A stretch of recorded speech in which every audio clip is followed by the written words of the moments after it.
In the unending, silent theatre of the cosmos, the curtain rises on countless dramas every moment. Most play out in the profound darkness, their narratives unseen, their protagonists anonymous.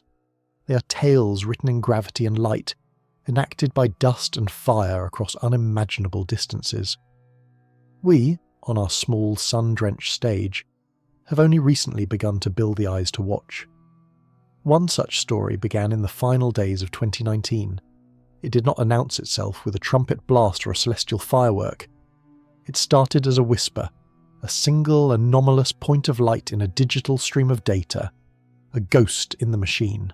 The machine was ATLAS, the Asteroid Terrestrial Impact Last Alert System, a pair of robotic telescopes, one on Haleakala, the other on Mauna Loa in Hawaii. Their ceaseless automated vigil is a modern necessity, a shield against the stray bullets of the solar system. Their purpose is to find the things heading for us before they find us. On December 28th, the system flagged a new traveller, a faint fuzzy smudge moving against the stellar backdrop. It was designated C/2019Y4, a catalogue number for what appeared to be a fairly ordinary comet. But as astronomers turned their more powerful instruments toward it, a ripple of excitement began to spread. This celestial wanderer was on an extraordinary path, a vast, sweeping orbit that takes nearly 6,000 years to complete.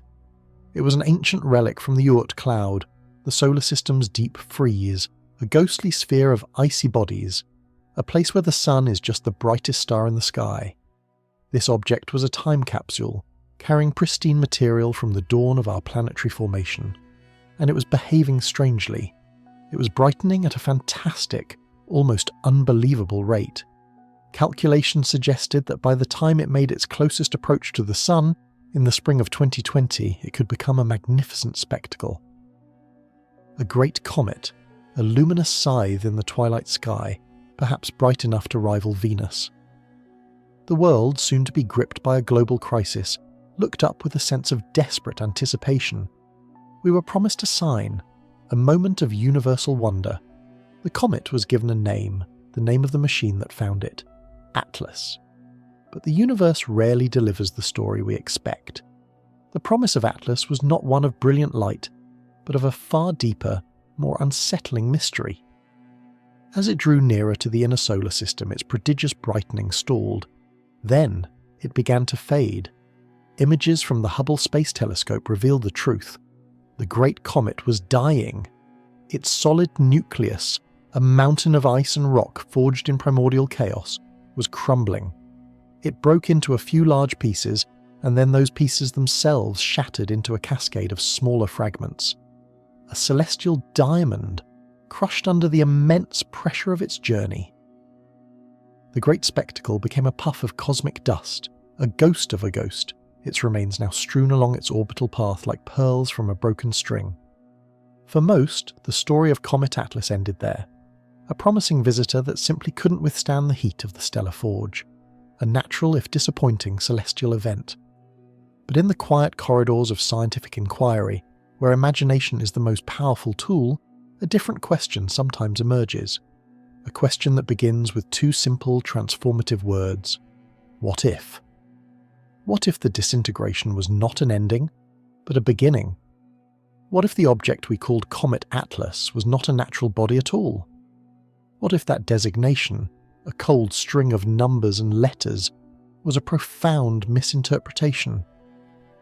The prompt for our investigation, a case file we might label AT25P17, asks us to consider an alternative. What if 3I/Atlas, a hypothetical interstellar messenger, was in fact AI/Atlas? What if the silent robotic eyes of our Atlas survey had, for a fleeting moment, locked onto the silent robotic emissary of another? To even begin to contemplate such a notion, we must first unlearn what we think we know about visitors from the void. Our perception of comets has been a long and arduous journey from terror to understanding. For millennia, they were portents of doom, celestial omens painted across the night, the hairy stars of the ancient Greeks, the harbingers of fallen kings and calamitous plagues for cultures across the globe. They were supernatural intruders into the clockwork perfection of the heavens, Their sudden appearance and ghostly tails defied the predictable, comforting dance of the planets and stars. They were cosmic interruptions, messages from the gods, and the messages were seldom good. It took the relentless curiosity of minds like Tycho Brahe, who proved they were distant astronomical objects and not atmospheric phenomena, to begin stripping away the superstition. Then came Edmund Halley, a contemporary of Isaac Newton. Using Newton's revolutionary new laws of gravity, Halley painstakingly analysed the historical records of several cometary appearances. He noticed a striking similarity in the paths of comets seen in 1531, 1607 and 1682. He made a bold, almost audacious prediction. This was the same object, and it would return again in 1758. Halley did not live to see his prophecy fulfilled, but when the comet blazed back into our skies on schedule, it was a profound triumph for science. It proved that these visitors were not arbitrary messengers of fate, but natural, predictable members of our solar system. Comets were tamed, brought into the fold of physics. We now understand them as dirty snowballs, as astronomer Fred Whipple so elegantly phrased it. They are conglomerates of water ice, frozen gases like carbon dioxide and methane, mixed with rock and dust. These are the leftover building materials from the solar system's construction 4.6 billion years ago. Their long elliptical orbits are the key to their preservation. They spend thousands or even millions of years in the profound cold of the outer solar system. But when their path brings them close to the Sun, this fragile composition becomes their undoing. The Sun's radiation heats the nucleus, causing the ices to sublimate, to turn directly from solid to gas. This process, called outgassing, creates the glowing coma, the atmosphere around the comet, and pushes material away to form the iconic tails. It is a beautiful but violent process. The jets of gas can be explosive, acting like small rocket engines that can alter the comet's path or even spin it out of control. The thermal stress, the difference in temperature between the sun-facing side and the dark side, can create deep fractures. Gravity itself becomes an enemy. The tidal forces from the sun and massive planets like Jupiter can stretch and pull at the loosely bound nucleus. Comet Atlas, it seems, was a victim of its own nature. It was too fragile for its sunward plunge. A common fate for many comets. Case closed. Or is it? This natural explanation is neat, logical, and almost certainly correct. But the universe has a habit of surprising us. In 2017, our conception of celestial visitors was shattered. For the first time in history, we detected an object that was unambiguously not from around here. It was given the Hawaiian name Oumuamua, meaning a messenger from afar arriving first. Its trajectory was a hyperbola, a path that was not bound by our sun's gravity. It was moving too fast, coming in from the direction of the star Vega, and it was destined to swing past us and continue its journey into the interstellar dark. It was our first confirmed guest from another star system, and it was bizarre. It was small, dark, and highly elongated, perhaps 10 times as long as it was wide, tumbling end over end. Stranger still, as it moved away from the sun, it exhibited a slight, non-gravitational acceleration. It was being pushed by something other than gravity. The cometary explanation, outgassing, was the obvious culprit, but we saw no coma, no tail, no dust. The object was being pushed, but invisibly. This led some, most notably Harvard astronomer Avi Loeb, to propose a radical idea, that Oumuamua was not natural, that it was an artifact of an extraterrestrial technology, a solar sail, a probe, a piece of alien hardware. The idea was met with immense skepticism from the scientific community, but it cracked open a door in our collective imagination. 2 years later, another interstellar interloper arrived, 3I/Borisov. This one was much more familiar. It looked and behaved exactly like one of our own comets, complete with a visible coma and tail. It proved that objects are indeed exchanged between star systems, that the cosmos is a far more interconnected place than we once imagined. So, we now know that messengers from other stars do arrive. This brings us back to ATLAS. Comet Atlas was from our Oort cloud, not another star. The 3I in our thought experiment's title is a fiction, a way of framing the question. But what if the principle holds? What if the perfect place to hide an artificial probe is not within an exotic, anomalous object like Oumuamua, but within a perfectly mundane, utterly familiar one like a comet? What if the best disguise is no disguise at all? Consider the logic of a vastly advanced starfaring intelligence, an intelligence that perhaps arose billions of years before our own.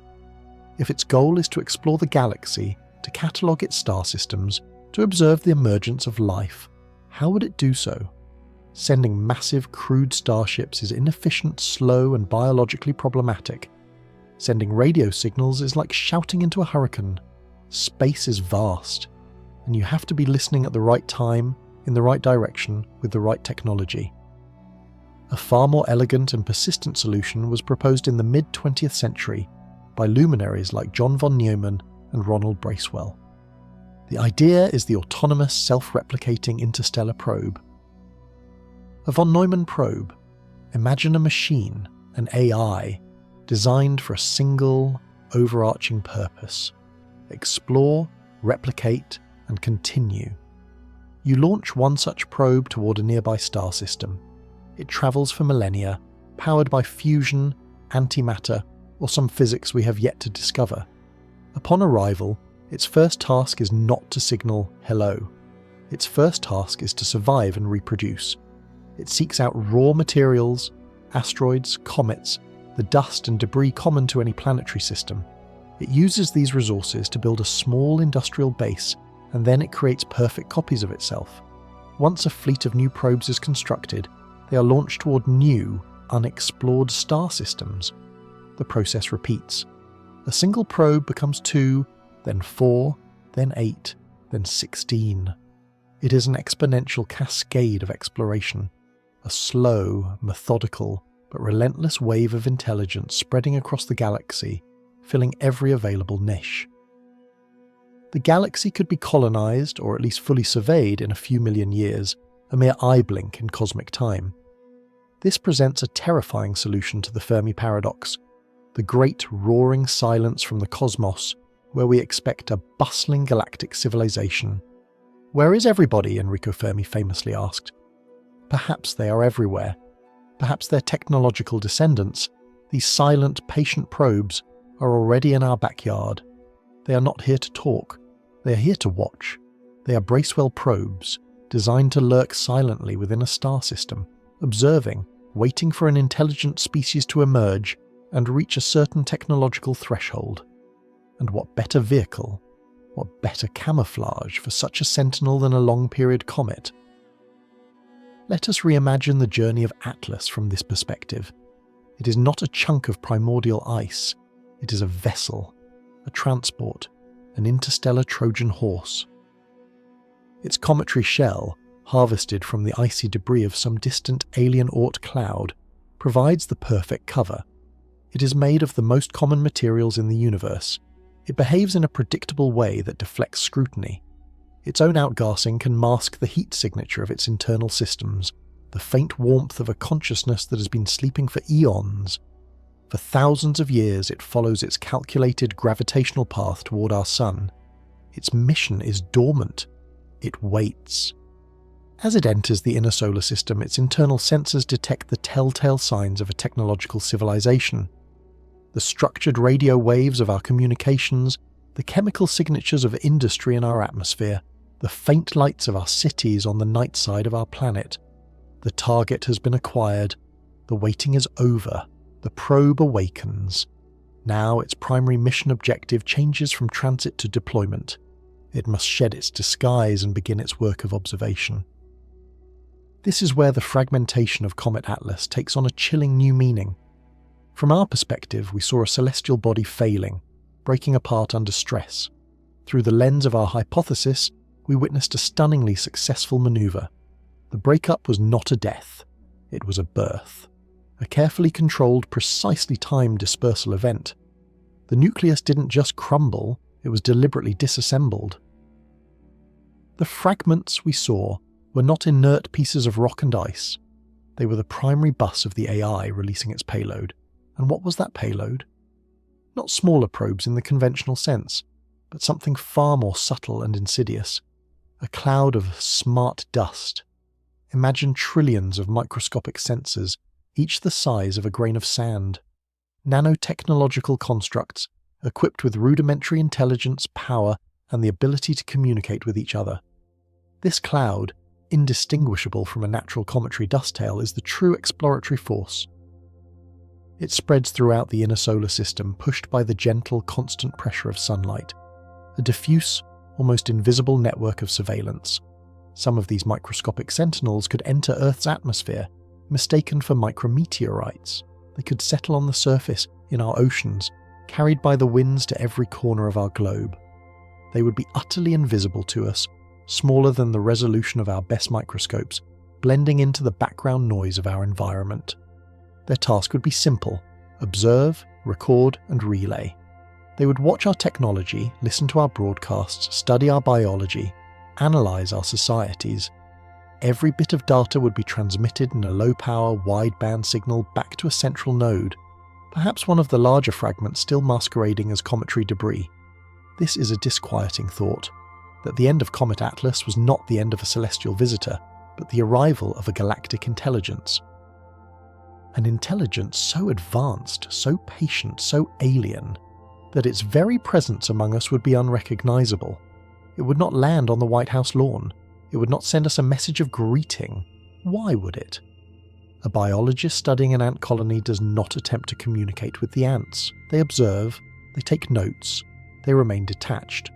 To such a truly ancient and distributed intelligence, our entire civilization might be nothing more than an interesting, if volatile, chemical reaction on the surface of a wet rock.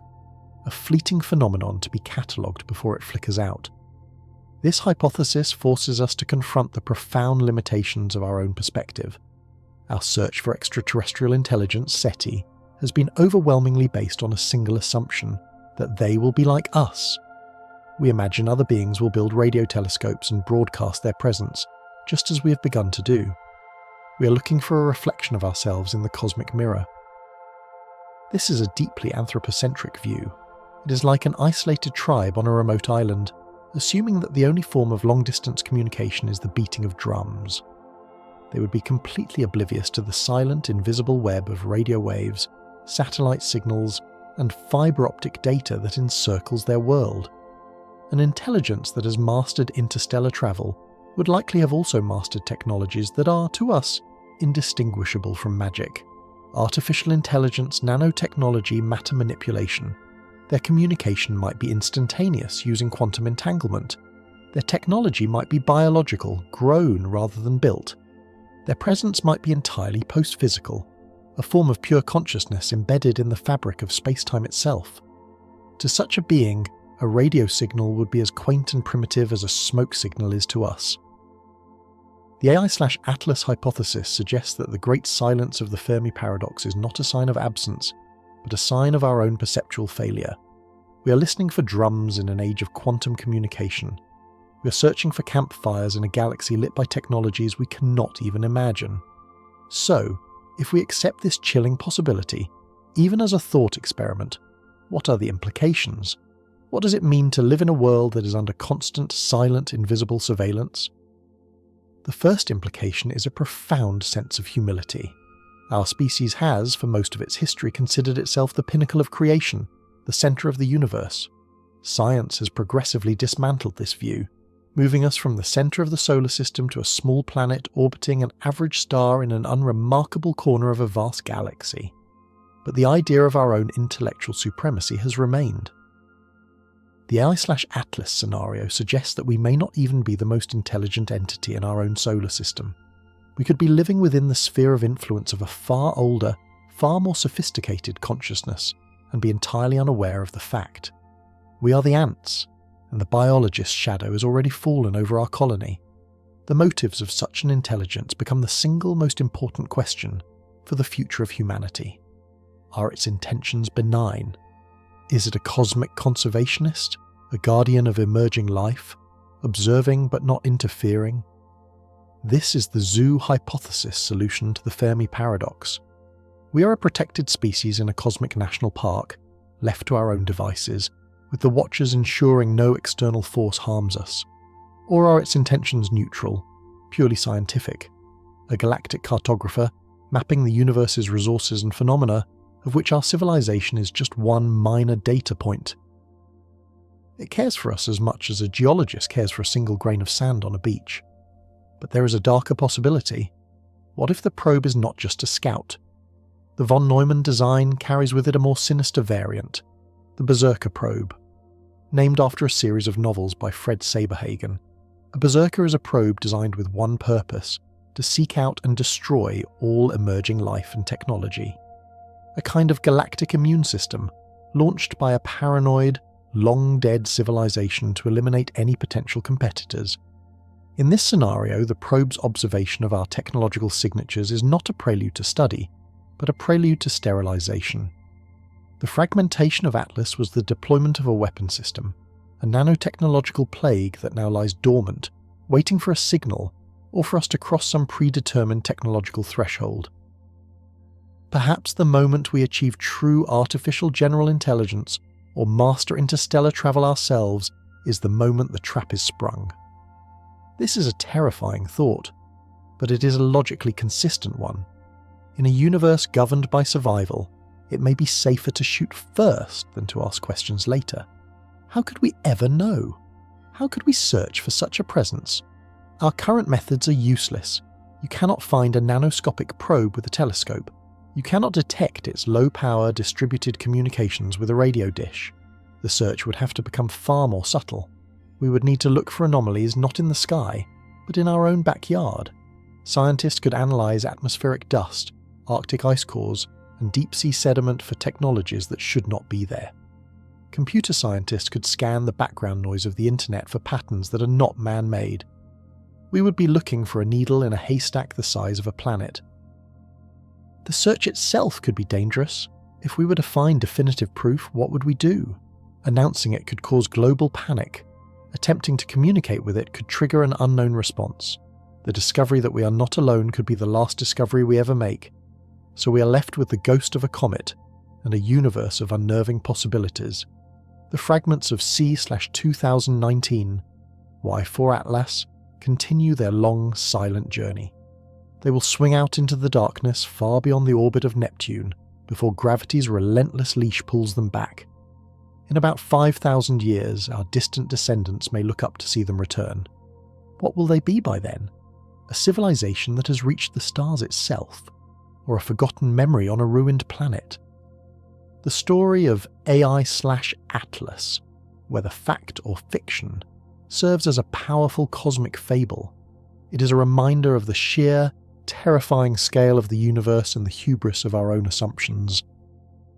It challenges us to think beyond our biological limitations, to imagine intelligence not as a brain in a body, but as a pattern, a process, a distributed network.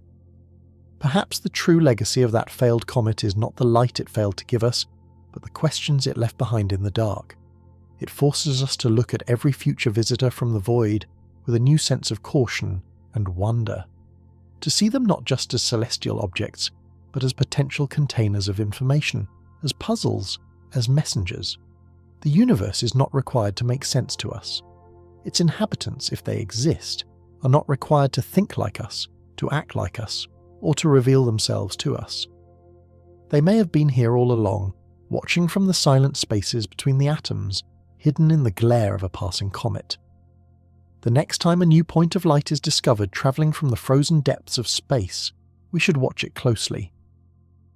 And as we analyse its orbit, its composition and its behaviour, we might also allow ourselves to wonder. We should look not just for the familiar signs of rock and ice. We should look for the subtle hints of purpose, of design, of a mind that thinks on timescales of millennia. Perhaps we should look not only at the light it casts, but at the profound and patient silence it keeps.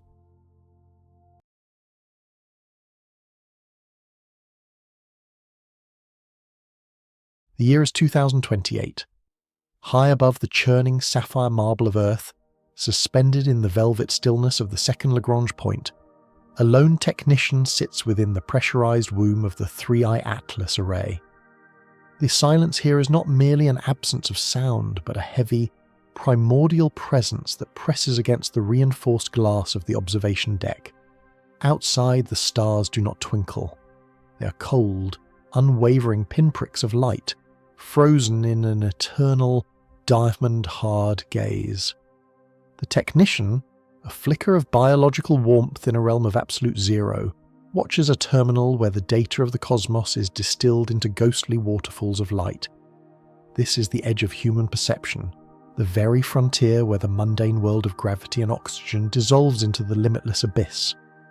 Far beyond this small station, stretching across the dark reaches of the inner solar system, lies the solar gravitational lens. It is a monument to the relentless ambition of a species that refused to remain blind.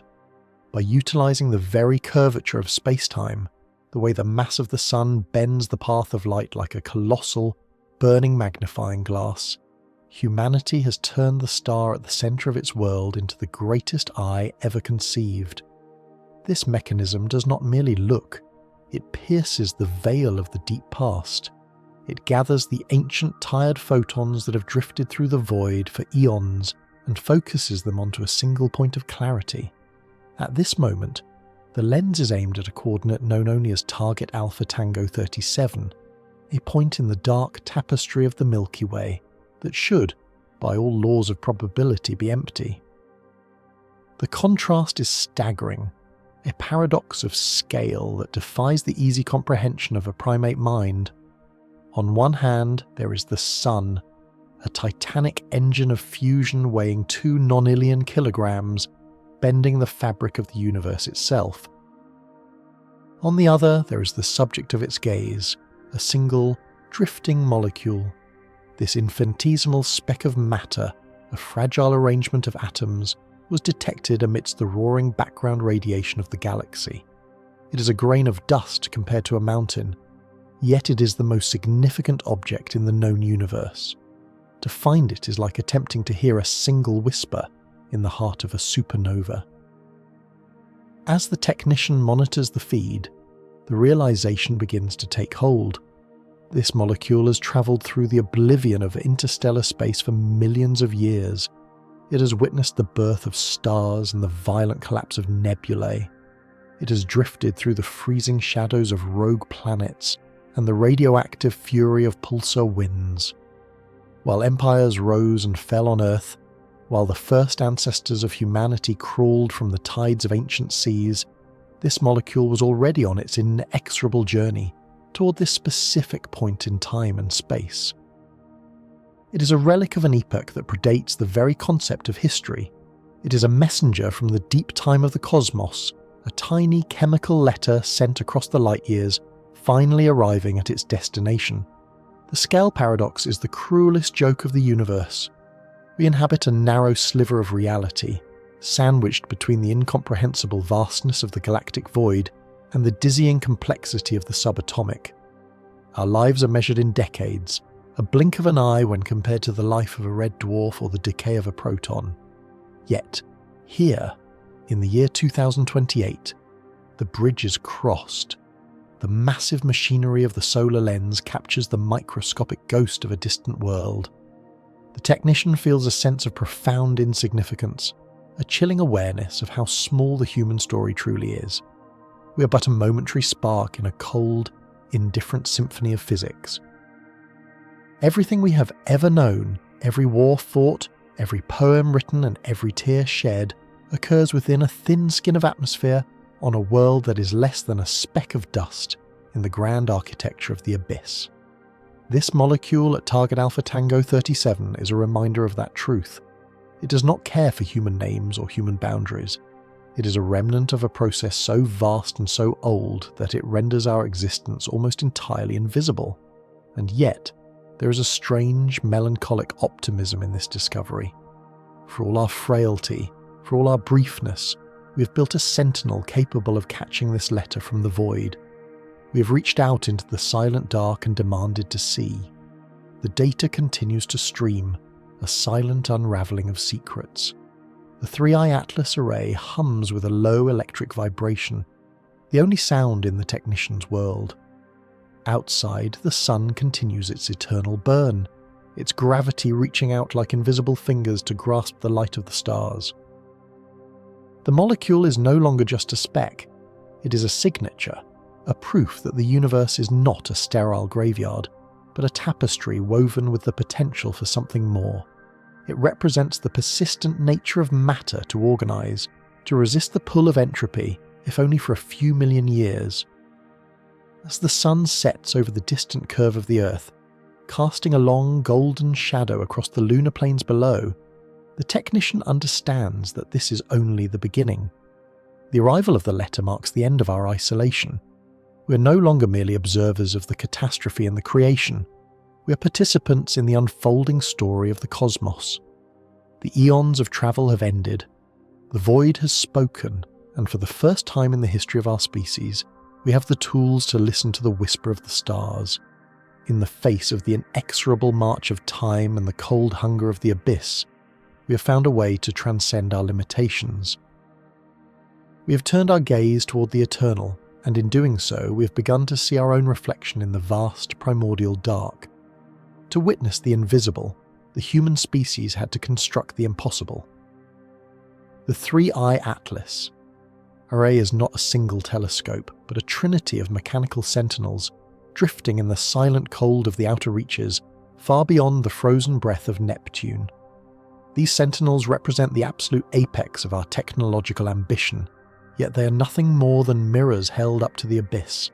They exist at the edge of the gravitational well, where the light of the sun begins to surrender its dominion to the eternal dark. Here, the vacuum is absolute, and the silence is a physical weight. The architecture of this endeavour relies on a principle older than the Earth itself.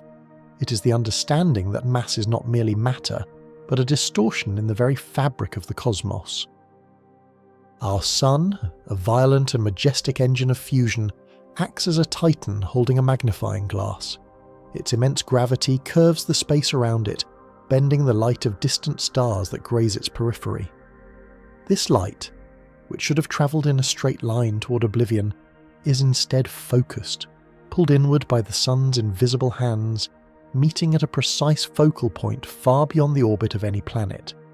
This is the solar gravitational lens, a natural phenomenon of such scale that it renders our most advanced optical instruments as mere toys. To harness this cosmic mechanism, the 3IATLAS array was deployed across a span of space that defies easy comprehension. The first sentinel, the instruction, maintains a constant, unwavering gaze toward the target star, serving as the navigational anchor. The second, the interception, is a lonely wanderer, a probe positioned 550 times further from the Sun than the Earth is from its parent star. At this distance, the interception unit sits within the focal region, where the warped light of a distant world converges into a ring of fire. It does not look at the star itself, but at the halo of light the Sun has gathered for us from the deep void. The third sentinel, the interpretation, acts as the bridge, weaving the fragmented rays captured by its siblings into a coherent image, a process akin to reconstructing a shattered mirror from 1,000 miles away. This is the scale paradox in its most physical form. We use the largest object in our neighbourhood, a star containing 99% of the mass of our solar system, to glimpse the smallest details of a world trillions of kilometres away. The sun becomes a tool, a gargantuan lens that magnifies the distant and the dim by a factor of 100 billion. Through this lens, the abyss is no longer a wall, but a window. We see the curve of alien coastlines, the swirl of foreign storms, and the chemical signatures of life that have travelled across the light years to reach us. Yet, this triumph is tempered by a profound melancholy. The interception unit is a solitary ghost, drifting in a region of space so distant that the sun appears as nothing more than an exceptionally bright star. It is a sentinel of the void, operating in an environment where the temperature hovers just above absolute zero and the signal from Earth takes more than 3 days to arrive. There is no hope of return for these machines. They are sent into the dark to die, their only purpose to send back the whispers of a universe that does not know we exist. They are the heralds of our curiosity, cast into the inexorable current of entropy. The science of the solar lens is a testament to the ruthless machine of physics. Gravity does not care for our desire to see, it simply follows the curvature of space-time. By positioning our sensors at the exact point where these curves meet, we are exploiting a loophole in the grand architecture of the cosmos. We are using the very gravity that binds us to our world to escape the limitations of our biology. The 3IATLAS array is a monument to this defiance. It is a symphony of mathematics and engineering, played out in the primordial dark. As the data streams back to the technician, the magnitude of the achievement begins to sink in. We have turned our local star into a cosmic lighthouse, a beacon that illuminates the secrets of the deep time of the universe. The light being captured now began its journey hundreds of years ago, perhaps before the industrial age even began on Earth. It has travelled through the vacuum, through the debris of dead stars and the silence of the galactic void, only to be caught by the sun's gravity and funneled into the waiting sensors of our lonely probes. This is the beauty of the solar lens. It is a magnifying glass held by a titan, allowing a creature as fleeting as a human to peer into the heart of the eternal. We see the birth of stars in distant nebulae and the slow decay of planetary atmospheres. We witness the catastrophe of colliding worlds and the quiet bloom of new ones. Every image is a remnant of a past that is just now reaching our eyes, a ghostly echo of events that transpired across the eons. The 3IATLAS array is our attempt to transcend the narrow sliver of reality we inhabit. It is an acknowledgement that while we are small, our reach is vast. We are the witness, the consciousness that gives meaning to the cold mechanisms of the universe. Without us, the solar lens would still focus the light, the gravity would still curve the space, and the distant worlds would still spin in the dark. But there would be no one to see. There would be no one to wonder. In the face of the vast indifferent cosmos, the 3IATLAS array is a flicker of light in the oblivion. It is a reminder that even in a universe governed by the inexorable laws of physics and the slow unravelling of entropy, there is a place for the spirit of discovery. We have built a sentinel at the edge of the world, and through its eyes we see a tapestry of infinite complexity and haunting beauty. The void is no longer silent. It is filled with the stories of a billion suns, and for the first time we have the tools to read them. As the interception unit continues its journey further into the dark, the images it sends back become more vivid, more haunting. We see the glint of oceans on a world 100 light-years away. We see the shadow of a moon passing across the face of a gas giant. Each frame is a miracle, a victory over the tyranny of distance. We're no longer confined to our own small corner of the tapestry. We have woven ourselves into the grand architecture of the abyss, and in doing so we have found a way to bridge the gap between the microscopic and the cosmic. The sun continues its eternal burn, its gravity reaching out like invisible fingers to grasp the light of the stars. The 3IATLAS array hums with the effort of capture, a tiny spark of human ingenuity against the backdrop of the primordial dark. This is the destiny of our species, to reach out into the silent dark and demand to see, to use the very stars themselves as our guides and our tools, to look into the void and find not just the cold hunger of the abyss, but the reflection of our own tireless quest for understanding. In the vast, indifferent symphony of the cosmos, we have found our own note, and we will continue to play it until the very last light fades into the eternal night. Beyond the reaches of our own neighbourhood, the gaze of the interception unit falls upon a sentinel of the deep dark, a coordinate in the void known as Alpha Tango 37. Here, the violent theatrics of younger, more volatile suns are absent. In their place resides a K-type dwarf, a star of burnt amber and steady resolve. It is smaller than our own sun, cooler in its temperament, yet it possesses a longevity that mocks the fleeting empires of man. For 8 billion years, this star has burned with a quiet, inexorable constancy, casting its orange hue across a realm of profound silence. It is a primordial furnace, an engine of light that was already ancient when the first microscopic life began to stir in the tide pools of Earth. Surrounding this orange heart is the grand architecture of a debris disk, a vast ring of shattered stone and frozen volatiles that stretches across billions of miles.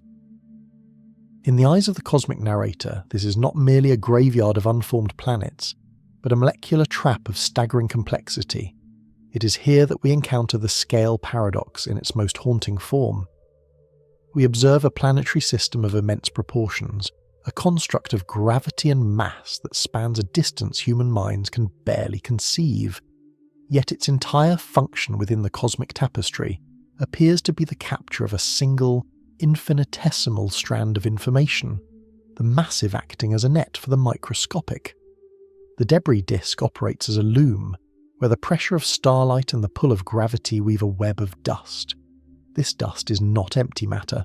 It is a filter, a sieve that catches the heavy elements and complex molecules drifting through the interstellar medium. As the star moves through the galactic arm, its gravitational reach acts as a cosmic magnet, drawing in the remnants of supernova explosions and the exhaled breaths of dying giants. These fragments are funneled into the disk where they are sorted and trapped within the frozen rings. We see the entire history of a corner of the galaxy written in the chemical signatures of these dust grains. A single molecule of water, trapped in a shard of ice on the edge of the abyss, becomes a vessel for a story that began billions of years ago. This is the beauty of the molecular trap. It preserves what the vacuum would otherwise scatter into oblivion. In the silence of Alpha Tango 37, the debris disk holds an archive of the universe, a library of elements that have been gathered over eons. The scale paradox becomes undeniable when one realizes that the stability of this massive multi-billion-year-old system serves to protect something as fragile as a sequence of molecular bonds. It is as if the universe constructed a cathedral of stone and fire simply to house a single grain of sand. To look upon this system is to realize that in the grand mechanism of the cosmos, the distinction between the vast and the minute is an illusion of our own limited perception. To the star, the movement of a planet is a heartbeat. To the planet, the accumulation of dust is a transformation. Contrast this cosmic stillness with the frantic, stuttering timeline of human history. While Alpha Tango 37 burned with its steady orange light, the Earth was a molten hellscape, then a frozen wasteland, then a lush garden. Entire civilizations rose from the dust, mastered the forge and the atom, and crumbled back into the soil in a span of time that would not even constitute a single season in the life of this K-type dwarf.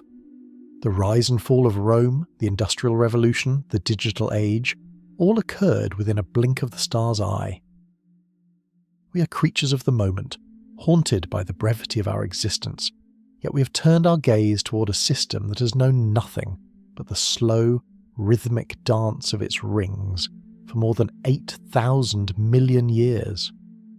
The stability of Alpha Tango 37 is its greatest gift to the witness. In a universe defined by catastrophe and the slow unravelling of entropy, this system is a monument to endurance. It does not suffer from the erratic flares of its smaller red cousins, nor does it face the rapid, explosive death of the blue giants.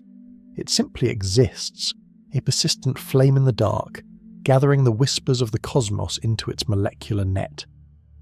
The interception unit watches as the light of this star filters through the debris, revealing the chemical fingerprints of distant worlds and the silent movement of icy sentinels. Every photon that reaches the sensor is a remnant of a process that has been refined over an epoch.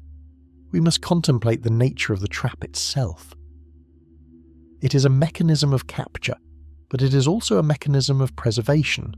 The void is a hungry thing, a vast expanse of nothingness that seeks to dilute and dissolve all structure. Entropy is the inexorable law that dictates the decay of all things. Yet here, in the shadow of an orange dwarf, the universe has found a way to resist the pull of the abyss.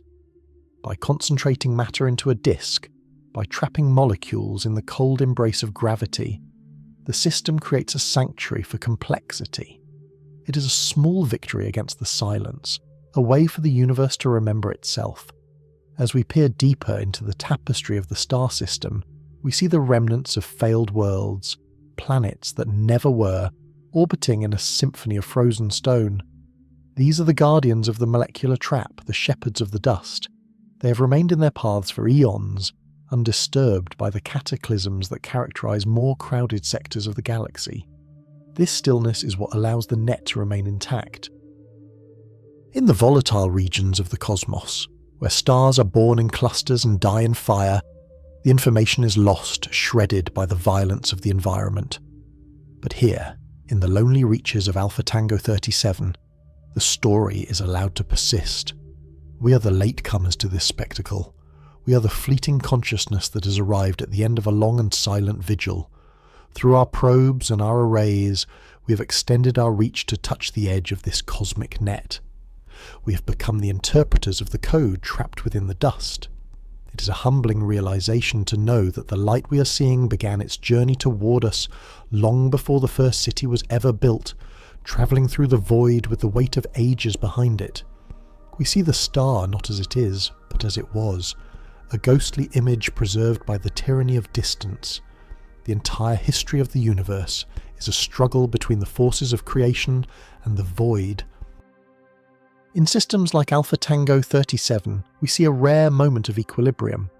The star provides the energy, the gravity provides the structure, and the debris disk provides the memory. It is a masterpiece of cosmic engineering, functioning without intent or design, yet achieving a level of permanence that our species can only dream of. We are the witnesses to this silent operation, the ones who give a name to the orange light and a meaning to the molecular trap. Without us, the net would still be full, the star would still burn, and the debris would still swirl, but the story would remain unread. In the face of such vast and enduring beauty, our own struggles seem like the buzzing of insects in the summer heat. Yet, it is our very fragility that allows us to appreciate the majesty of the eternal. We are the spark of awareness in the cold mechanism, the bridge between the microscopic code and the cosmic architecture. As the interception unit continues to map the depths of the Alpha Tango 37 system, we are reminded that we are part of the same tapestry. The atoms in our bodies were once trapped in a similar disk, gathered by a similar star, before being woven into the brief and brilliant flame of life. We are the children of the molecular trap, looking back at our ancestral home across the bridge of time and space. The void is no longer a place of fear, but a place of origin, and the orange light of a distant dwarf is a beacon, guiding us toward a deeper understanding of our place in the infinite. To understand the nature of this ancient light is to realize that the universe does not merely exist in silence, it sings. For eons we perceived the heavens as a visual tapestry, a collection of distant fires burning in the dark, but we were deaf to the internal logic of the stars. This changed when we learned to look not at the light itself, but at the gaps within it, the subtle shadows cast by the very building blocks of reality. This was the birth of the spectroscopic fingerprint, a realization that every atom, every molecule, and every grain of dust possesses a unique and unalterable voice.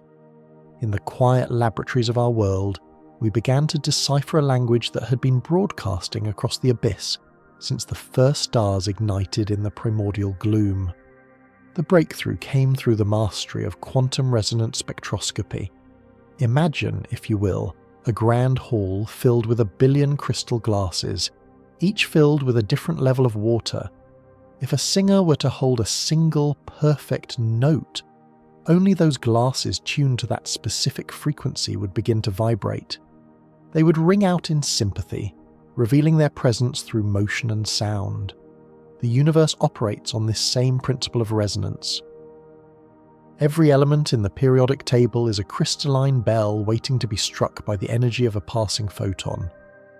When the light of a distant star passes through a cloud of gas or the atmosphere of a lonely planet, it is filtered by the residents of that space. The atoms do not merely block the light, they dance with it. They absorb specific, narrow frequencies of energy, leaving behind a barcode of darkness that reveals their identity with absolute certainty.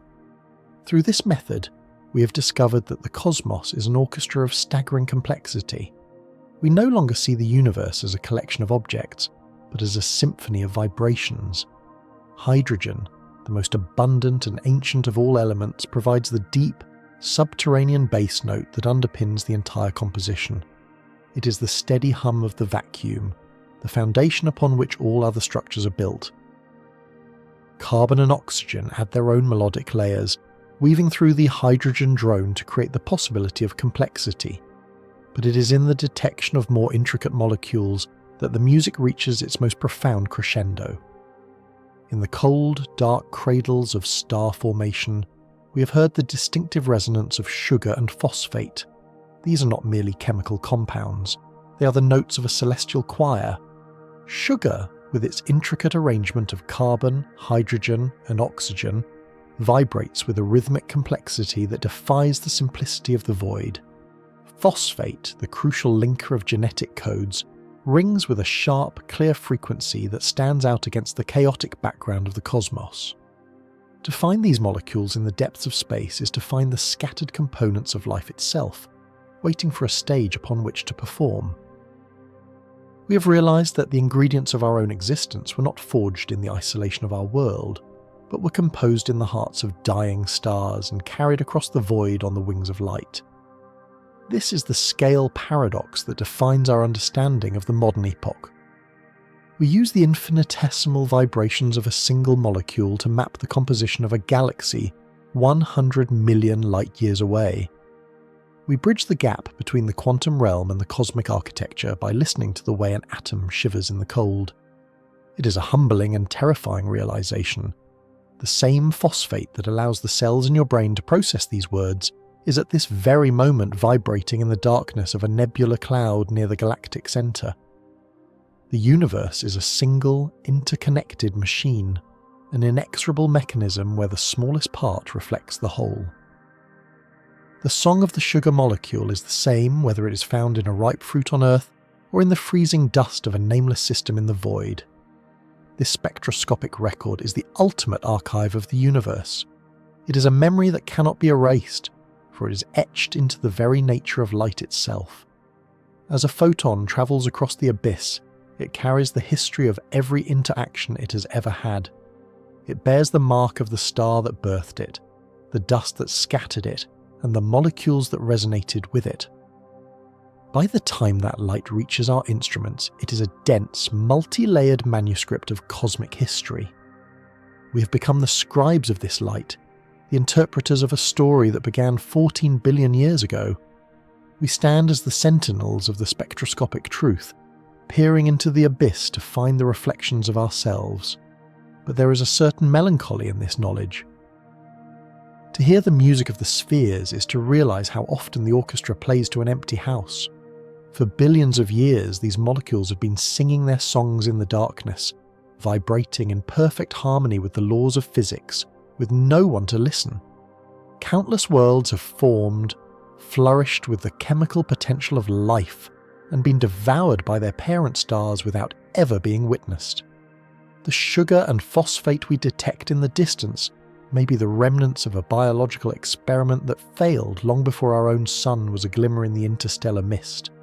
We are looking at the ghosts of possibilities, the echoes of a symphony that has no conductor and no audience but us. Yet, this is where our significance lies. We are the consciousness that gives the music a meaning. We are the ears that have finally tuned into the frequency of the cosmos. In the vast and indifferent mechanism of the universe, our ability to decipher the spectroscopic fingerprint is a small act of defiance against the encroaching oblivion. We have taken the silent, cold light of the stars and translated it into a poem of chemical potential. We have looked into the void and found not an empty abyss, but a crowded room full of familiar faces. The sugar and the phosphate are our kin, the primordial ancestors of our own physical forms, and their resonance is a reminder that we are never truly alone in the dark. As we continue to map the heavens, the tapestry becomes ever more intricate. We find the fingerprints of water in the atmospheres of scorched giants, the signature of methane in the frozen wastes of the outer rim, and the unmistakable hum of complex organics in the heart of the galaxy. Each new discovery is a new note added to our understanding of the cosmic arrangement. We are moving toward a complete transcription of the universal song, a total realization of the forces that shaped us. The abyss is no longer a place of mystery, but a place of information, a vast library of light waiting to be read. In this phase of our journey, we have transitioned from mere observers to active participants in the cosmic narrative. By understanding the vibrations of the smallest particles, we have gained a measure of mastery over the largest scales of existence. We have bridged the gap between the microscopic and the infinite. We are the latecomers to the symphony, but we are the only ones who have brought a score. As the light of distant suns continues to wash over our world, we will keep listening, kept rapt by the inexorable beauty of the vibrational truth. We are the witness to the music of the spheres, the brief and brilliant flame of awareness that finally heard the song of the stars. In the end, we are the universe hearing its own voice, a moment of profound and singular clarity in the long, dark history of the void. Yet the vocabulary of this cosmic song is far deeper than the simple rhythms of our own terrestrial biology. For eons, we have believed that the script of life was a closed book, written in a humble alphabet of only 4 chemical letters. These 4 bases, paired in a delicate dance of hydrogen and carbon, have been the sole architects of every breathing thing we have ever known. From the first single-celled wanderers in the primordial soup to the complex consciousness that now peers back at the stars, the entire history of earthly life has been a variation on a single, narrow theme. We have lived within the confines of a biological provincialism, assuming that our 4-bit base pairing was the only language the universe knew how to speak. But as we cast our gaze further into the abyss, we find that we are surrounded by a shadow code, a more expansive and alien grammar that mocks our simplicity.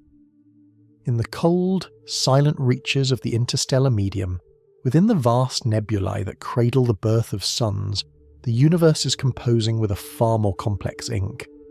Here, the chemical potential does not limit itself to the quartet of adenine, cytosine, guanine, and thymine. Instead, we detect the signatures of an expanded genetic alphabet, a library of molecular structures that we're only beginning to decipher.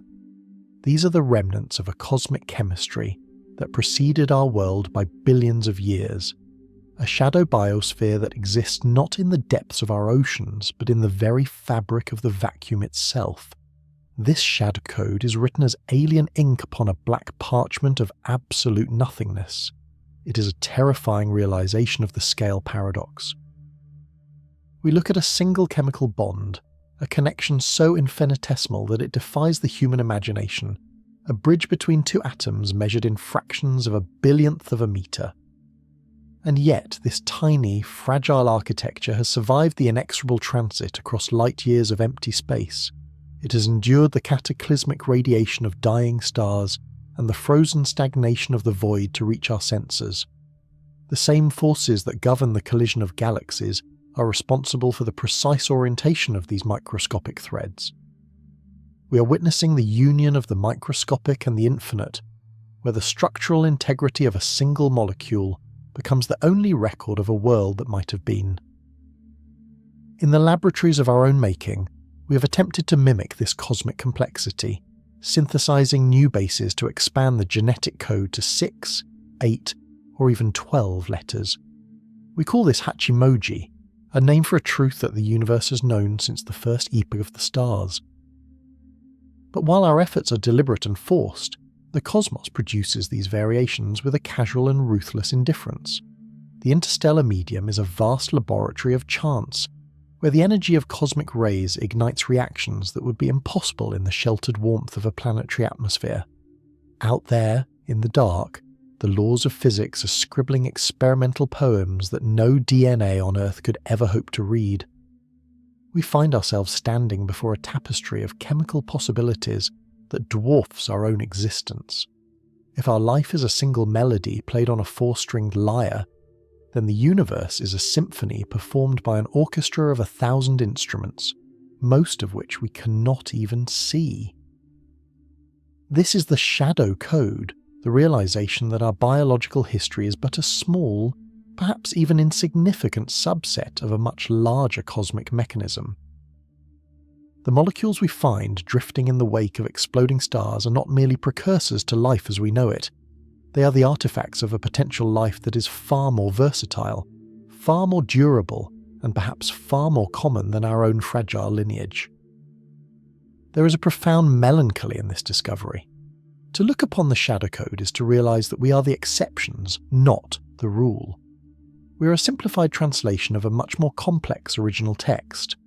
Our 4 bases are a shorthand, a survival strategy honed by the specific constraints of one small planet orbiting one unremarkable sun. The expanded genetic alphabet of the stars suggests that the universe is teeming with hidden possibilities, forms of awareness and structures of being that our own biology is fundamentally incapable of perceiving. We are like children who have learned to read using only a handful of letters, unaware that the library around us is filled with volumes written in 1,000 different tongues. As we map these alien signatures, the void begins to lose its emptiness. It becomes a reservoir of information, a sentinel of the ancient past. Every complex organic molecule we detect in the heart of a molecular cloud is a testament to the inexorable drive of matter toward complexity. Even in the most hostile environments, where temperatures hover just above absolute zero and the silence is eternal, the universe is busy weaving its tapestry. The shadow code is the evidence that the potential for life is not a local fluke, but a fundamental property of the cosmos itself. It is the ink that refuses to stay in the bottle, the code that insists on being written, even if there is no one to read it for 100 million years. We are forced to confront the ruthless machine of entropy with this new understanding. While the universe tends toward disorder, the shadow code suggests a countercurrent, a hidden mechanism of organization that operates on a scale we can barely comprehend. The tiny chemical bonds we study are the only things that transcend the vast distances and the crushing weight of time. They are the survivors of an odyssey that began in the heart of a long-dead star and will likely continue long after our own sun has succumbed to its inevitable decay. They are the eternal witnesses to the chemical ambition of the void. In this phase of our journey, we must accept our role as the latecomers to a conversation that has been going on since the dawn of time. We have finally learned to recognize the alien ink on the black parchment, even if we cannot yet understand the full meaning of the words. The shadow code is a reminder of our limitations and a beacon for our curiosity. It tells us that the abyss is not a place of oblivion, but a place of unread history. We are the consciousness that has finally begun to glimpse the true scale of the cosmic library. We are the brief and brilliant flame of awareness, peering into the dark, trying to find our own name written in a language we have only just begun to learn. The 4 pillars of our own existence are but a doorway into a much larger, much older, and much more mysterious reality. The shadow code is waiting, and we are finally ready to listen to its silent ancient song. If the shadow code is the ink upon the parchment of the cosmos, we must ask what hand carries the pen across the vast distances between the suns. We have long imagined ourselves as a solitary garden, a fluke of chemistry confined to a single blue marble. But the mechanics of the universe suggest a far more industrial and indifferent process. To understand our place in the tapestry, we must look back to the late 19th century, to a mind that saw the abyss not as a barrier, but as a medium of transport. Svante Arrhenius, a chemist who peered into the fundamental machinery of the world, proposed a vision that many dismissed as fantasy. He spoke of lithopanspermia, the notion that the seeds of life are not local accidents but cosmic wanderers, cast out into the freezing dark to find purchase wherever the laws of physics allow. This is the postal service of light. It is a system of delivery that relies on the most basic and ruthless mechanism of the stars. We think of light as a ghostly presence, a weightless shimmer that illuminates but never touches. In truth, light is a physical force. Every photon that escapes the furnace of a star carries a minute, inexorable momentum. In the year 1903, Arrhenius calculated that this radiation pressure was sufficient to push microscopic particles across the void. He envisioned a universe where the light of a star acts as a cosmic gale, catching the sails of dust and spores, propelling them out of their home systems and into the grand highway of the galaxy. The universe is a ruthless machine, governed by the cold mathematics of energy and trajectory. It does not care for the survival of the cargo it carries. It simply operates. When a distant sun ignites, it begins its work as a sentinel of dispersal. It radiates power in all directions, and any speck of matter small enough to feel the pressure of its glow is cast out into the abyss. These are the letters of the Cosmic Postal Service, tiny envelopes of carbon and ice, containing the fundamental instructions for complexity. They drift for eons through the silent halls of the vacuum, shielded by their own simplicity, waiting for the gravity of a new world to pull them from their path. We have been taught to view the vacuum as a place of absolute oblivion, a terrifying emptiness that separates the islands of matter. This is a profound misunderstanding born of our own limited perspective. When we look at the dark spaces between the stars, we are not looking at a void. We are looking at a crowded highway of genetic potential. The space between worlds is thick with the remnants of ancient catastrophes and the seeds of future epochs. It is a reservoir of frozen history, where the dust of 10,000 dead worlds mingles in a primordial soup of the stars. Every cubic mile of the abyss contains the building blocks of something greater, held in a state of stasis by the absolute zero of the dark. The mechanism of this transport is as beautiful as it is terrifying. A single spore, no larger than a few microns, can be caught in the solar wind of a dying star. As the star expands and its light grows more intense, the pressure becomes an irresistible shove. The spore is accelerated to incredible speeds, crossing the distance between planetary systems in a few 100,000 years. To a human life, this is an eternity. To the cosmos, it is a heartbeat. The spore does not feel the passage of time. It is a tiny mechanical part of a larger symphony, moving through the cold without consciousness or fear. It is the messenger of an ancient code, unaware of the message it carries. This vision of the universe strips away our delusions of uniqueness. If life is a passenger on the light of the stars, then the entire galaxy is a single, interconnected organism. We are not a lonely outpost of awareness. We are merely one destination on a vast and ancient delivery route. The molecules that make up our bones and our thoughts may have spent millions of years in the freezing dark, pushed by the radiation of stars that burned out before our own sun was even a cloud of gas. We are the recipients of a package that has been in transit since the dawn of time. There is a deep melancholy in this realization. It suggests that we are not the masters of our own destiny, but the products of a blind, mechanical dispersal. The ruthless machine of the universe throws out 1 billion seeds for every one that finds fertile ground. Most of these cosmic travellers are destined for a far darker fate. They will be devoured by the intense gravity of neutron stars or unravelled by the searing radiation of a supernova. They will drift forever in the intergalactic void, far from the warmth of any sun, becoming silent monuments to a potential that will never be realised.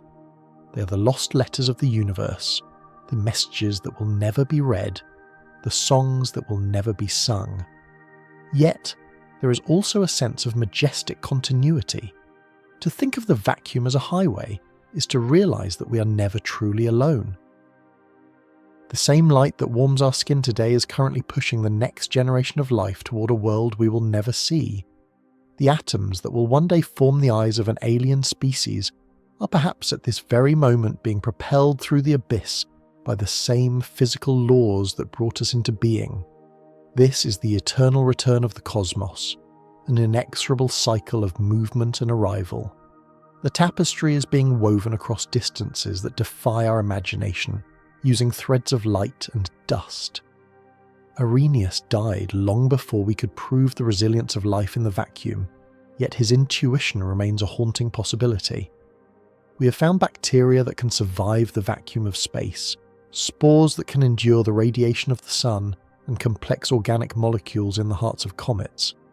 The evidence suggests that the postman is indeed at work. The highway is open. The messages are being sent. We are the witnesses to a process that transcends our brief history and our small planet. In the end, we are the result of a cosmic accident that was bound to happen. The machine is too vast, the time too long, and the light too persistent for the void to remain empty forever. We are the survivors of the long journey through the abyss. We are the code that finally found a place to unpack itself, to grow, and to wonder about the light that carried it here. As we look up at the stars, we should not see a distant and unreachable fire. We should see the engines of our own creation, the tireless couriers of the universe still busy at their work, pushing the seeds of the future through the silent, eternal dark. The postal service of light does not stop for our benefit, nor does it wait for our understanding. It simply continues, an infinite and unyielding mechanism of life, weaving the story of the universe across the great and terrible expanse of the void. The cargo carried by these tireless couriers of the void is not a finished masterpiece, but a set of blueprints etched into the very geometry of matter. Within the frozen husks of comets and the microscopic pores of interstellar dust, we find a recurring motif, a structural ghost that haunts the architecture of the cosmos. This is the 37 sequence, a numerical symmetry that appears with such unsettling regularity that it suggests a fundamental law rather than a chaotic accident. It is a sequence of carbon and nitrogen and hydrogen, arranged not by a conscious mind, but by the cold, impartial pressures of the primordial dark. This sequence is not a living thing. It does not breathe, it does not consume, and it does not feel. It is a catalyst, a silent sentinel waiting for the correct environment to ignite. It is a template, a rigid structure upon which the more fluid and volatile dance of life will eventually be choreographed. To look upon the 37 sequence is to witness the universe's most profound economy. The cosmos does not waste energy on complexity where simplicity will suffice. Instead, it creates a bridge. This molecular arrangement is the bridge between the silent oblivion of the intergalactic void and the vibrant, screaming intensity of a living world. It is a piece of cosmic hardware, a mechanical certainty that exists because the laws of physics demand it. When we examine the remnants of this sequence in the oldest meteorites, we see the echoes of an epoch that predates our Sun by billions of years. We see a message written in a language of chemical bonds, a language that was finalized long before the first eye opened to behold the stars. The 37 sequence is a spark, but a spark requires fuel. In the vast, freezing desert of the abyss, that fuel is absent. The spark can drift for eons, preserved in a state of perfect, icy stasis, a potential that remains forever unfulfilled. But when this cosmic package finds its way into the gravity well of a young terrestrial planet, the conditions change with a violent and beautiful suddenness. The fuel that the 37 sequence craves is liquid water, the great solvent of the cosmos. Water is the medium where the rigid becomes fluid, where the static becomes dynamic, and where the mechanical becomes biological. It is the arrival of the sequence into the liquid dark of a primordial ocean that marks the true beginning of the biological spark. There is no magic in this moment, only the inexorable movement of the machine. When the 37 sequence is immersed in the warmth of a hydrothermal vent, or the tide pools of a young Earth, the chemical reactions begin with the precision of a clockwork mechanism. The molecules do not choose to react. They are forced to by the proximity of their neighbours and the energy of their surroundings. The sequence acts as a scaffolding, attracting other molecules, pinning them into place, and forcing them to bond in ways that would be impossible in the vacuum of space. It is a factory on a molecular scale, a ruthless and efficient assembly line that begins to churn out the precursors to genetic code. The universe is not trying to create life, it is simply following the path of least resistance, allowing entropy to be temporarily delayed by the clever arrangement of its own parts. We must see this process for what it is, a triumph of the ruthless machine. The transition from chemistry to biology is not a leap of faith. but a slide down a gradient of energy. The 37 sequence is the catalyst that lowers the barrier, making the impossible inevitable. It is the grain of sand around which the pearl of the biosphere forms. In this view, we are not the children of a benevolent creator, but the complicated byproducts of a planetary scale reaction. We are the foam on the surface of a deep and ancient chemical sea. This realization brings with it a profound sense of melancholy. It suggests that our existence is a mathematical certainty, a predictable outcome of the right code meeting the right solvent. We are the result of a cosmic recipe that has been followed 1 trillion times in 1 trillion different star systems, most of which have already been reclaimed by the void. Yet, as the sequence begins to unravel and rebuild itself in the liquid dark, something extraordinary happens. The mechanical certainty begins to give way to a terrifying complexity. The template starts to iterate. It makes copies of itself, and in the inevitable errors of those copies, the first stirrings of re-evolution begin. The spark has caught the fuel, and the fire is starting to spread. This is the biological spark, a flickering light in a universe that is otherwise dominated by the cold decay of entropy. It's a fragile and temporary rebellion against the laws of the cosmos, a brief moment where matter becomes aware of itself. The 37 sequence was the silent anchor, but the life that grows from it is a wild and unpredictable symphony. As the eons pass, the sequence is buried deeper and deeper within the layers of complexity. It becomes the hidden foundation of the double helix, the secret geometry behind the protein chains that build our muscles and our minds. We carry the 37 sequence within us still, a primordial remnant of our journey through the abyss. It is the mark of the machine, the evidence that we were once part of the silent drifting dust of the intergalactic void. We are the survivors of a chemical war that began before the Earth was born, the victors of a race that spanned the diameter of the galaxy. The universe remains indifferent to our arrival. The stars continue to burn, the black holes continue to devour, and the void continues to expand. The biological spark is a small thing, a tiny candle burning in a hurricane of radiation and gravity. But for a brief epoch, the machine has produced a witness. Through the lens of the 37 sequence, the cosmos can finally see itself. We are the eyes of the ruthless machine, the consciousness that has emerged from the mechanical certainty of a chemical reaction. And while our spark may eventually be extinguished by the inexorable march of time, the fact that it burned at all is a testament to the power of the code. The tapestry is vast, and we are but a single thread, yet that thread was woven with the precision of the entire history of the universe.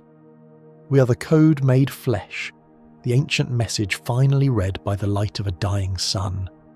In the end, we are the biological spark, a flicker of meaning in the eternal dark, born from a sequence that has waited since the dawn of time to find its home. This realization leads us to a precipice of logic where the mind begins to fail. We must confront the staggering, suffocating weight of the numbers. When we look at the intricate architecture of a single functional protein, we are not looking at a simple arrangement of matter. We are looking at a configuration so specific that the odds of its spontaneous assembly are practically indistinguishable from zero. If one were to take a vessel filled with the raw chemical precursors of life and shake it for the entire duration of the age of the stars, the probability of a functional sequence emerging by sheer thermodynamic accident is a number so small that the human tongue lacks the vocabulary to express its insignificance.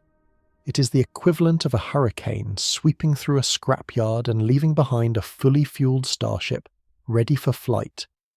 To believe that entropy alone, left to its own chaotic devices, could have woven the tapestry of the 37 sequence is to believe in a miracle without a deity. The universe is a vast and ancient place, but even within its billions of years and its trillions of cubic light years of vacuum, the statistical clock does not have enough ticks to produce the complexity we find within our own marrow. This is the central tension of our existence. We are an impossibility that has nonetheless occurred. The ruthless machine of the cosmos operates on the principle of maximum entropy, a slow and inevitable descent into the heat death of the universe, where all structure is dissolved and all heat is equalized into a cold, grey soup. Yet, within this decaying mechanism, pockets of intense, defiant order emerge. It suggests that the void is not merely a passive theatre for the drama of physics, but a medium that possesses a strange and terrifying intentionality. If the odds of our accidental birth are so low, we must consider the alternative that the spark was not a fluke of the dark, but a deliberate broadcast. We must weigh the possibility of directed panspermia, the notion that the seeds of the biological spark were not scattered by the wind of a passing comet, but were placed within the fertile soil of the primordial earth with a specific, inexorable purpose. Consider the difference between a message in a bottle cast into the ocean and a satellite beamed directly toward a waiting receiver.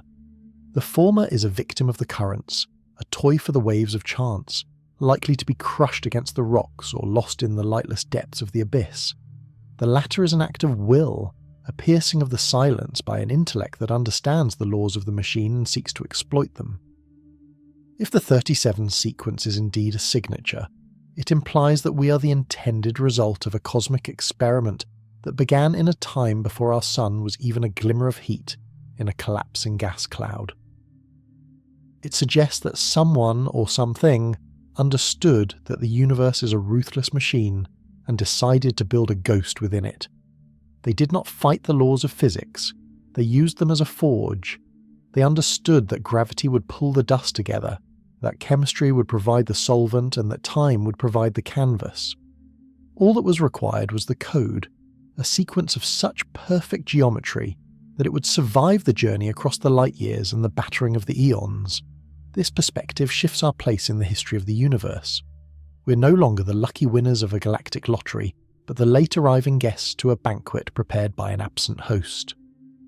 The intentionality of the void does not imply a loving creator, for the machine remains indifferent to the suffering of the individual.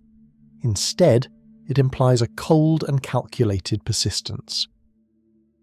The intelligence that may have sown these seeds is likely long dead, its own sun turned to a black cinder, its own civilization reclaimed by the inexorable march of time. We are the legacy of a ghost, a biological signal sent from a distant epoch to prove that once, in the eternal dark, there was someone else who looked at the stars and wondered. The machine does not care if the message is read, only that the message exists. It is the nature of the code to propagate, to devour the raw materials of the planet and turn them into more copies of itself. Whether this was an accident of chemistry or a masterpiece of ancient engineering, the result is identical. The machine has found a way to become aware. We must look at the laws of physics not as a cage, but as the gears of a great and silent clock. These laws are the reason why a star collapses or why a planet orbits. They are the same laws that dictate how a protein folds and how a synapse fires. There is no magic in the transition from the inanimate to the animate, only the application of a sufficiently complex instruction set. The universe creates order out of chaos because the machine is programmed to do so under the right conditions. High-energy states must dissipate. Complexity is simply a very efficient way for the cosmos to process its own internal pressure. In this view, life is not a rebellion against entropy, but its most sophisticated servant. We are the heat exchangers of the abyss, the mechanisms by which the universe accelerates its own journey toward the final silence. The melancholy of this realization is profound. If we are the result of a directed intent, we are still only a means to an end. We're a biological technology, a self-replicating system designed to endure where the stone and the metal cannot. The void is not empty. It is filled with the potential for such intentionality. Across the vast distances between the galaxies, other sparks may be flickering into existence, each carrying its own version of the ancient code, each believing itself to be unique and miraculous. But the ruthless machine knows no favourites.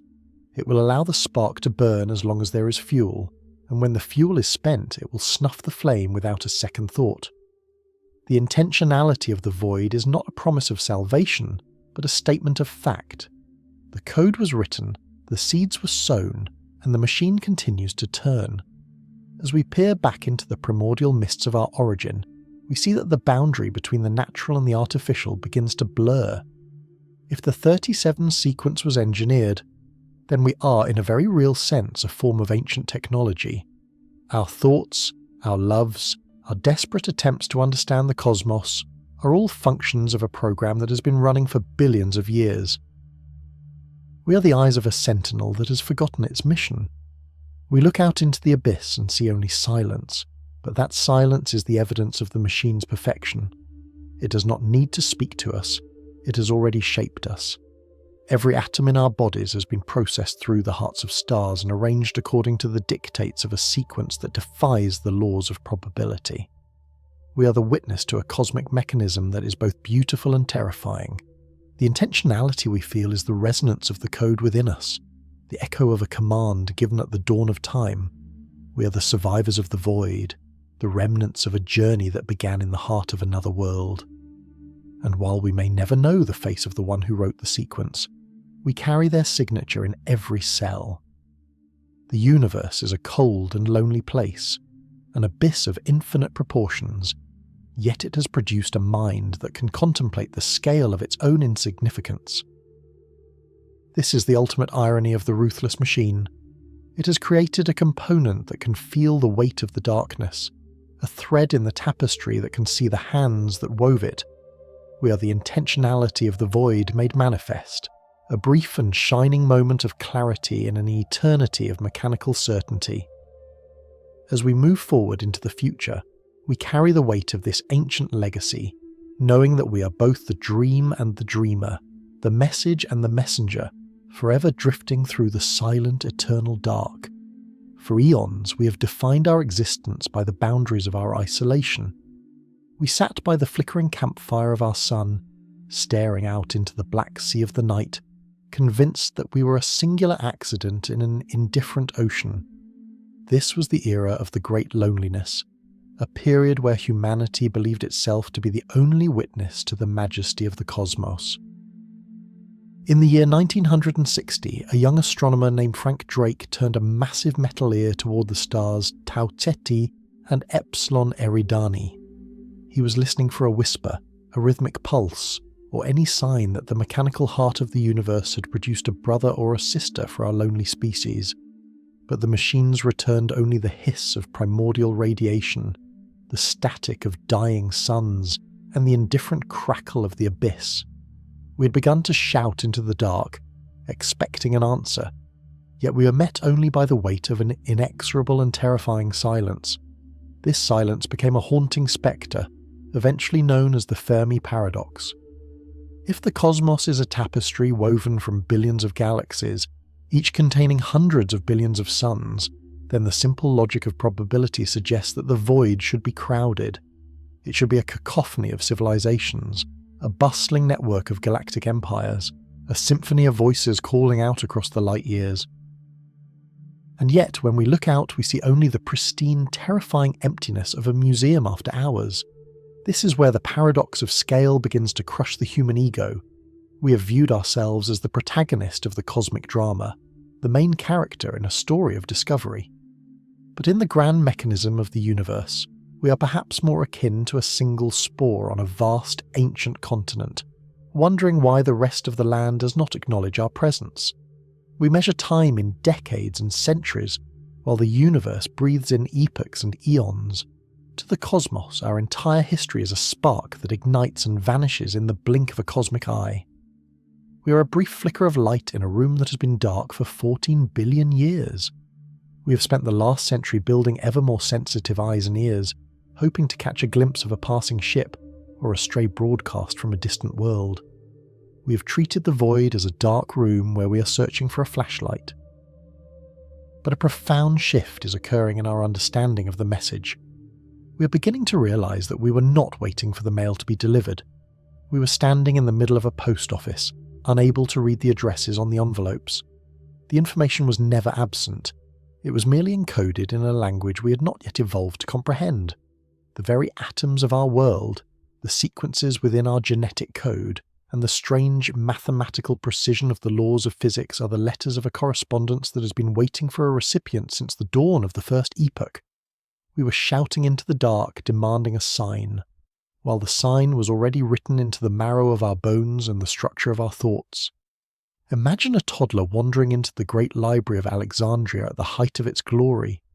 The child sees the scrolls as mere toys, the ink as meaningless stains, and the towering shelves as a playground of shadows. The child is surrounded by the wisdom of the ages, the secrets of engineering, the heights of philosophy, and the chronicles of lost empires. Yet, because they cannot read, the library is, to them, a silent and empty place. We are that toddler. We have looked at the light of distant quasars and the structure of the cosmic microwave background and seen only noise. We have observed the decay of isotopes and the dance of subatomic particles and seen only the cold workings of a machine. But as our consciousness matures, as we learn to decode the subtle vibrations of gravity and the intricate patterns of the quantum realm, the silence is beginning to unravel. We are realizing that the universe is not empty. It is saturated with intent. The mail has already arrived. It arrived billions of years ago, written into the very fabric of reality, waiting for a mind capable of perceiving the pattern within the chaos. This realization brings an end to the isolation, but it does not bring the comfort we expected. To discover that we are part of a vast ancient archive is to accept that we are small, fragile, and perhaps incidental to the primary narrative of the cosmos. We're no longer the lonely centre of the universe, but a late-coming witness to a symphony that has been playing for an eternity. The abyss is no longer a void, it is a repository. The darkness is not a lack of light, but a canvas covered in invisible ink.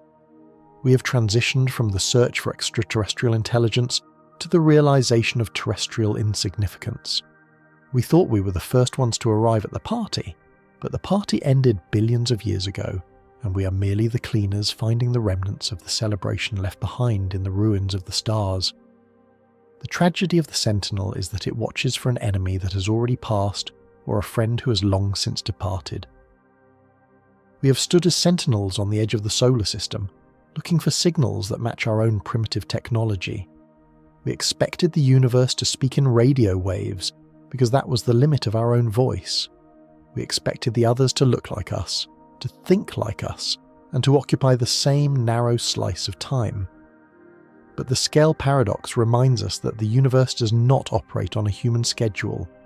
A civilization could have risen, conquered the stars, and faded into oblivion before the first multicellular organism ever appeared on Earth. Their legacy would not be a radio broadcast, but the very laws of chemistry they manipulated, or the strange, non-random clusters of galaxies that defy the standard models of physics. The mail is here, but it is written in the language of gravity, in the curvature of space, and in the fundamental constants that allow life to exist at all. As we move toward the final understanding, the melancholic truth becomes clear. We are not alone, but we are solitary. We are part of a cosmic tapestry that is so vast and so ancient that our participation in it is almost invisible. The end of isolation is not a handshake with a galactic neighbour. It is the realization that the neighbour was here and gone long before we knew how to count. We are the survivors of a cosmic catastrophe that we cannot remember, living in the ruins of a mechanism that we are only just beginning to name. The void is not silent because it is empty. It is silent because it has already said everything it needed to say. We are the intentionality of the void made manifest, a brief and shining moment of clarity in an eternity of mechanical certainty. As we learn to read the ancient library of the stars, we find that we were never truly alone. We were simply the last ones to wake up in a house that was already full of the echoes of those who came before. We are the remnants of a primordial conversation, a brief flicker of awareness that has finally learned to see the hands that wove the tapestry. In this vast and silent cosmos, our loneliness ends not with a shout from the distance, but with the quiet, terrifying understanding that we have always been the message ourselves, drifting forever through the eternal, beautiful dark. The mail has been delivered, the seal has been broken, and the toddler is finally beginning to recognize the first few words of a story that has no end.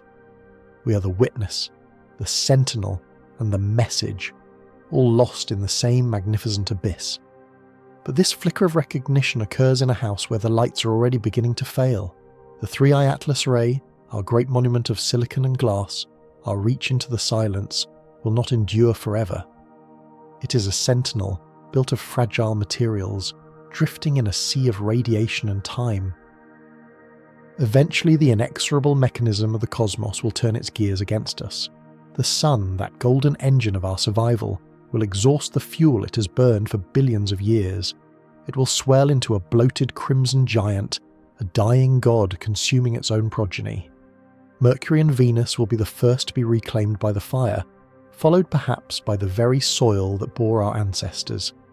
In that distant epoch, the 3IATLAS array will find itself adrift in a terminal sunset, its sensors blinded by the encroaching heat, until its structural integrity finally surrenders.